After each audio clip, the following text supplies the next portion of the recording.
जय मां वैष्णो देवी।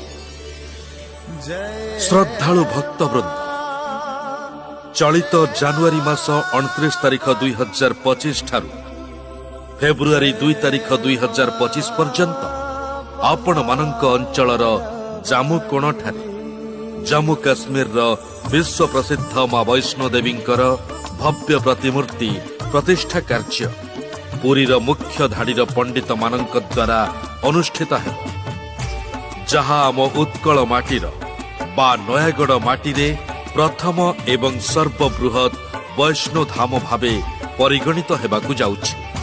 एपरि एक असाध्य कार्य मां वैष्णो देवींकर अपार करुणा एवं श्रद्धालु मानक सहयोग हेतु आज संपन्न हेबाकु जाउछि। तेणु श्रद्धालु भक्त मानंकु विनीत अनुरोध उक्त धार्मिक तथा मांगलिक कार्य निजको नियोजित करि मातृकृपा लाभ करंतु एवं चिरदिन पई वैष्णो धाम इतिहास रे साक्षी रूपे निजको परिचित हेबार सुजोग नियंतु। जय मां वैष्णो देवी।